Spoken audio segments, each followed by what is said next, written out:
Hello बच्चों, आज की क्लास में क्लास 12th का पॉलिटिकल साइंस का चैप्टर 2 पढ़ेंगे जिसका नाम है सत्ता के वैकल्पिक केंद्र। अब प्रश्न उठता है कि सत्ता के वैकल्पिक केंद्र या समकालीन केंद्र का अर्थ होता क्या है कि जो शीत युद्ध की समाप्ति के बाद विश्व में सिर्फ एक महाशक्ति बन गई थी जिसका नाम है अमेरिका, और अमेरिका की सत्ता को चुनौती कौन दे सकता है।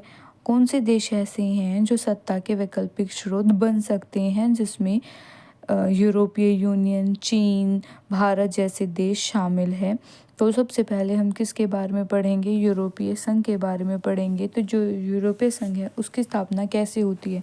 यूरोपीय संघ 1992 में पूरी तरह बन के तैयार हो जाता है। तो इसकी नींव अमेरिका द्वारा मार्शल योजना के तहत बनाई जाती है।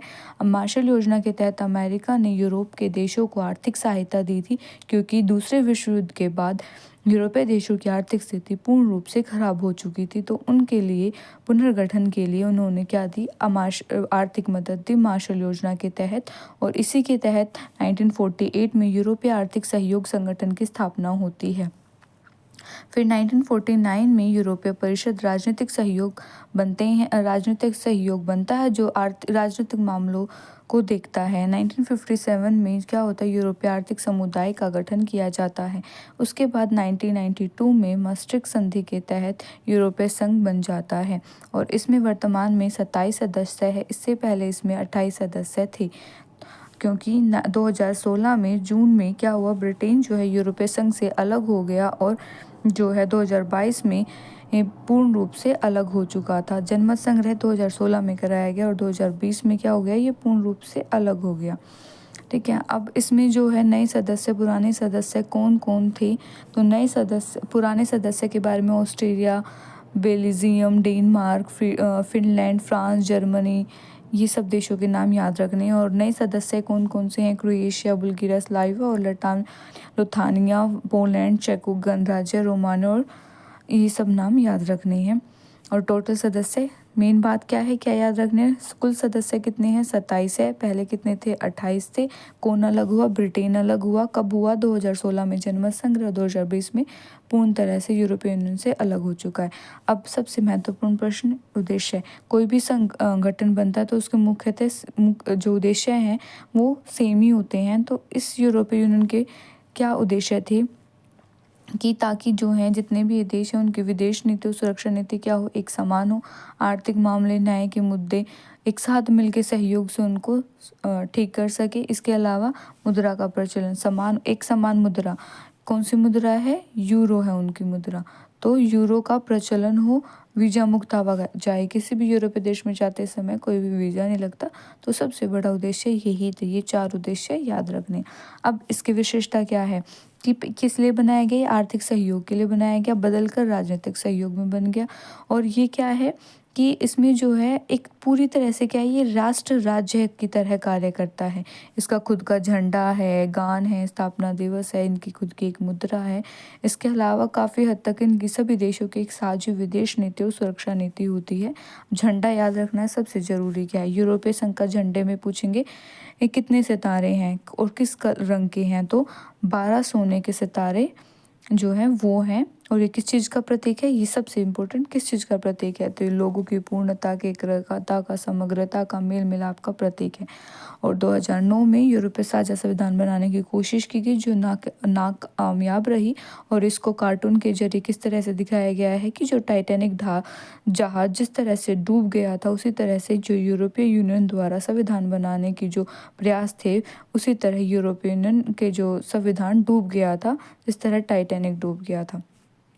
अब सबसे मेन इसकी विशेषता कि किस तरह से ताकतवर देश बनता है, किस तरह से अमेरिका से टक्कर लेता है। तो सबसे पहले हम इसके आर्थिक प्रभाव पढ़ेंगे कि 2016 में अगर देखी जाए तो इसकी जो अर्थव्यवस्था है और इसको जो जीडीपी है, ग्रोस डोमेस्टिक प्रोडक्शन, कि एक देश में एक वर्ष में कितना उत्पादन होता है, वो कितना है? 17,000 अरब डॉलर से भी ज़्यादा है, अमेरिका के आसपास है।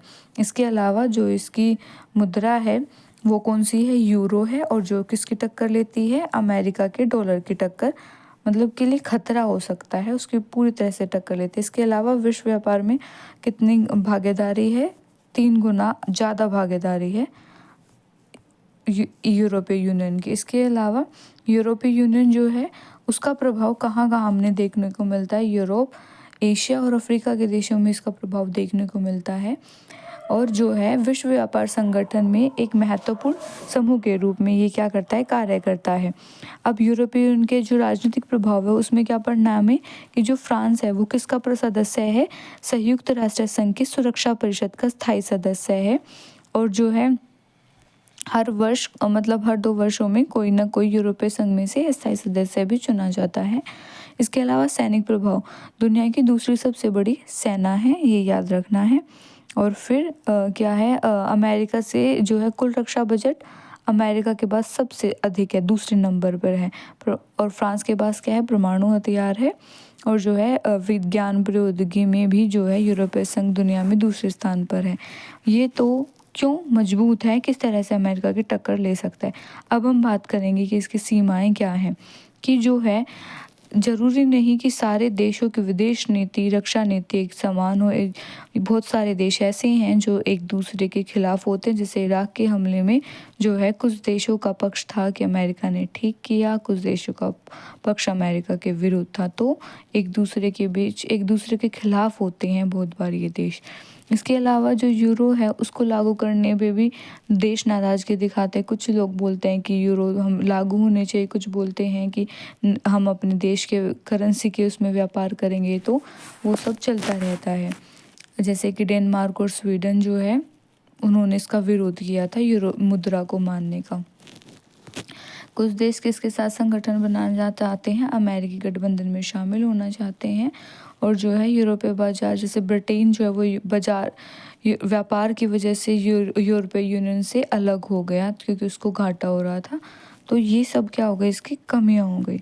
अब हम बात करेंगे दूसरे संगठन की, आसियान की, कि कैसे वो उभर रहा है और विश्व राजनीति में उसका एक महत्वपूर्ण हिस्सा बनता जा रहा है। आसियान के फुल फॉर्म याद रखनी है, दक्षिण पूर्व एशियाई राष्ट्रों का संगठन। दक्षिण पूर्व, भारत के दक्षिण पूर्व में कौन कौन से देश हैं, मोस्टली इंडोनेशिया, मलेशिया, ये सारे देश हैं। और सबसे पहले हम आसियान के सदस्य देशों की बात करेंगे तो आसियान के सदस्य देश कितने थे, 5 सदस्य देश थे, Indonesia, Malaysia, Philippines, Singapore, Thailand. तो इन्होंने ही क्या की थी, आसियान की स्थापना की। बाद में 5 जुड़ गए तो टोटल कितने देश हो गए, 10 देश हो गए। तो कब बने ये, 1967 में 5 देश, Indonesia, Malaysia, Philippines, Singapore, Thailand ने कौन सी घोषणा, बैंकॉक घोषणा पर हस्ताक्षर किए और आसियान बना। ठीक है, 5 देशों ने मिलकर आसियान की स्थापना की थी। बाद में 5 देश और जुड़े जिसमें जो है Darussalam, Vietnam, Laos, Myanmar, Cambodia, और कुल टोटल कितने हो गए, 10 हो गए। अब इसका उद्देश्य याद रखना है, आसियान आर्थिक विकास करना है। मेन उद्देश्य क्या है, अपने आर्थिक विकास के द्वारा राजनीतिक, सामाजिक और सांस्कृतिक विकास को हासिल करना है। और ये जो है और साथ में जो है संयुक्त राष्ट्र के जो नियम है उनको पालन करना, ताकि क्षेत्र में शांति, स्थायित्व बना रहे। सबसे इम्पोर्टेंट 1 वर्ड में क्वेश्चन आ सकता है कि आसियान शैली से आप क्या समझते हैं। आसियान जो शैली है वो एक अनौपचारिक, टकराव रहित, सहयोगात्मक, मेल मिलाप की क्या है, नीति है आसियान शैली। ठीक है, जिसमें मेल मिलाप हो, कोई औपचारिकता ना हो, टकराव ना हो, सहयोग से रहे, एक दूसरे के साथ मेल मिलाप से रहे। अब आसियान के 3 स्तंभ कौन कौन से, आसियान सुरक्षा समुदाय, आसियान आर्थिक समुदाय, आसियान सामाजिक और सांस्कृतिक समुदाय। अब हम बात करेंगे कि आसियान सुरक्षा समुदाय क्यों बनाया गया, कि कोई भी सैनिक टकराव ना हो, उसके लिए सहमति के आधार पर सब कुछ चीज़ सोल्व की जाए। आर्थिक समुदाय, विश्व देशों में साझा, आसियान देशों में साझे व्यापार के लिए, उत्पादन आधार तैयार करने के लिए, सामाजिक आर्थिक विकास में मदद देने के लिए बनाए गए थे। सामाजिक सांस्कृतिक समुदाय, ताकि टकराव की जगह क्या कर सके, हम बातचीत और सहयोग को बढ़ावा दे सके किसी भी मुद्दे पर।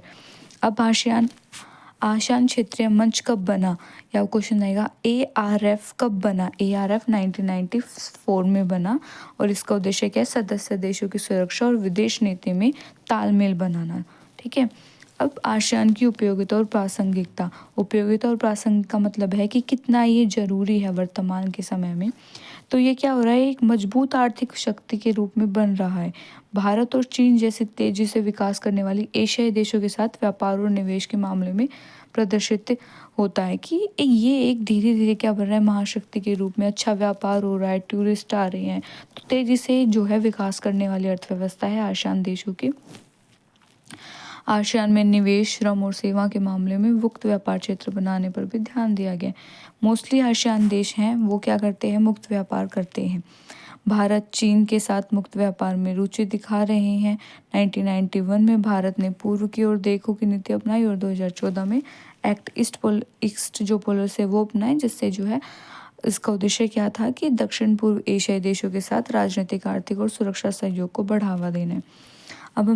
अब क्या है कि जो है हम भारत ने आज किन के साथ मुक्त व्यापार समझौता कर रखा है, आसियान के किन देशों के साथ, सिंगापुर, थाईलैंड, मलेशिया के साथ मुक्त व्यापार समझौता कर रखा है। 2009 में आसियान के साथ मुक्त व्यापार समझौता किया और यह 2010 तक से लागू हुआ। आसियान की असली ताकत क्या है कि सदस्य देश, सहभागी देश और बाकी गैर संघ बीच निरंतर संवाद और परामर्श की नीति हो कि बातचीत से सब कुछ सोल्व किया जाए, लड़ाई ना हो। मेन मोटिव ये है आसियान का। और आसियान एकमात्र ऐसा संगठन है जिसमें जो एशियाई देशों और विश्व शक्तियों की राजनीतिक और सुरक्षा मामलों पर चर्चा के लिए मंच उपलब्ध कराता है। आसियान ने जो है वो कंबोडिया के टकराव को समाप्त कराया और आसियान के ने पूर्व तैमूर के संकट को संभाला कि जो है ये अंतर्राष्ट्रीय स्तर पर भी क्या दे रहा है, ध्यान दे रहा है। तो आसियान हो गया। अब हम पढ़ेंगे चीन के बारे में। चीन जो भारत के बाद आज़ाद होता है 1949 में, और चीन में माओ के नेतृत्व में क्या आती है, साम्यवादी क्रांति आती है। चीन में साम्यवादी सरकार जो है वो स्थापित होती है और इस सोवियत संघ की प्रणाली पर आधारित थी। चीन ने जो है माओ ने चीन में क्या विकास किया, चीन ने जो है माओ ने चीन के अंदर जो है वो मॉडल अपनाया था, वो पूंजीवाद सरकार की जगह क्या अपनाया था, साम्यवादी सरकार का मॉडल अपनाया था। और इसने जो विशाल औद्योगिक अर्थव्यवस्था का लक्ष्य रखा, जिसका उद्देश्य सारे संसाधनों को उद्योग में लगा दिया। ठीक है, जितने भी संसाधन थे उसने सबको किस में लगा दिया, उद्योगों में लगा दिया। नागरिकों को रोजगार, स्वास्थ्य, शिक्षा, समाज कल्याण लाभ, मतलब जो कल्याणकारी योजनाएं लेके आया। और जो है धीरे धीरे क्या हो रही है, जनसंख्या बढ़ती जा रही है। ठीक है, उसकी वजह से बाधाएं आएंगी। कृषि परंपरागत तरीके पर आधारित थी, कोई उद्योग की जरूरत नहीं थी। फिर उसके बाद क्या होता है, उत्थान की तरफ जाता है, चीन में सुधार होते हैं। 1972 में धीरे धीरे किसके साथ संबंध बनाता है, अमेरिका के साथ राजनीतिक और आर्थिक संबंध बनाता है। फिर उसके बाद जो है चीन के प्रधानमंत्री चाओ एन लाई 1973 में कृषि, उद्योग, सेवा, विज्ञान, प्रौद्योगिकी में क्या करते हैं, आधुनिकीकरण के 4 प्रस्ताव लेके आते हैं। फिर क्या होता है 1978 में जो है वो देंग जो वहाँ के नेता थे, उन्होंने चीन में क्या अपनाई, आर्थिक सुधार और खुले द्वार की नीति अपनाते, ओपन डोर पॉलिसी। 1982 में खेती का निजीकरण किया गया। 1998 में उद्योगों का निजीकरण किया गया, पहले खेतों का, फिर उद्योग का। फिर चीन विशेष आर्थिक क्षेत्र सेज बनाया गया। क्वेश्चन आएगा, किस देश ने सबसे पहले स्पेशल इकोनॉमिक जोन स्थापित किया, चाइना ने किया, कब किया, 1998 में किया। ठीक है, फिर उसके बाद चाइना 2002 में क्या बन गया, WTO का सदस्य, वर्ल्ड ट्रेड ऑर्गेनाइजेशन का सदस्य बन गया। और जो है अपनी अर्थव्यवस्था जो है दूसरे देशों के लिए उसने खोल दी। अब चीन जो है, चीन के पास जो है विदेशी मुद्रा का काफ़ी भंडार रहता है। अब चीन के सुधार का नकारात्मक प्रभाव जनता पर पड़ा। तो किन जनता पर पड़ा, कि जो गरीब थी उनके ऊपर ज़्यादा प्रभाव पड़ा, कि बेरोजगारी बहुत ज़्यादा बढ़ गई। 100 करोड़ लोग जब बेरोजगार है, रोजगार की तलाश में है। महिलाओं को रोजगार, काम की हालत में कोई सुधार नहीं आया। गांव और शहर और जो तट हैं और मुख्य भूमि वाले में जो लोग रह रहे हैं, उनकी आय में अंतर बढ़ता गया, अमीर और गरीब में अंतर बढ़ता गया। आर्थिक विकास की वजह से क्या हो रहा है, या विकास की वजह से पर्यावरण को बहुत ज़्यादा नुकसान हो रहे हैं। और चीन में जो भ्रष्टाचार बहुत बड़ा है, बहुत ज़्यादा भ्रष्टाचार है चीन के अंदर। अब हम बात करेंगे कि जो है चीन जो है विश्व की नई उभरती महाशक्ति किस रूप में है, कि सबसे ज़्यादा आकार है, WTO का सदस्य बना है, सबसे विश्व की बड़ी अर्थव्यवस्था के रूप में है, अमेरिका, जापान और जो आसियान, रूस जैसे देशों के साथ मतलब चीन ने भी क्या किए हैं व्यापार, मतलब बाकी देशों के साथ जो है विवादों को भूल मतलब आगे व्यापार कर रहा है। इसके अलावा वित्तीय संकट में जो है देशों को मदद कर रहा है। परमाणु संपन्न देश है, स्थायी सदस्य है यूएनओ का, सुरक्षा परिषद का। इसके अलावा जो गरीब देश हैं उनको भी नीतियों के जरिए क्या देता है, आर्थिक सहायता देता है और उन देशों के ऊपर एक तरीके से नियंत्रण भी करता है। अब हम बात करेंगे भारत और चीन के कैसे संबंध है। तो सबसे पहले विवाद के मुद्दे पढ़ेंगे कि जो 1950 में क्या हुआ था, चीन द्वारा तिब्बत को हड़पा गया और जो क्या होता है, चीन जो तिब्बत का नेता था दलाई लामा भाग के भारत में आ जाता है, जिसकी वजह से जो है वो चीन का यह कहना था कि चीन ने भारत की संप्रभुता का सम्मान नहीं किया और भारत के ऊपर आक्रमण करता है। फिर उसके बाद जो है अरुणाचल प्रदेश के कुछ इलाके, लद्दाख के अक्साई चीन वाले इलाकों पर जो 1962 में भारत चीन जो युद्ध होता है उसमें कब्जा कर लेता है और जो है बहुत चीन की जीत हो जाती है, भारत हार जाता है। भारत के बहुत सारे हिस्से पर चीन जो है वो कब्जा कर लेता है। 1976 में कूटनीतिक संबंध समाप्त हो चुके थे। ठीक है, सीमा विवाद में गिरावट आई दोनों देशों में।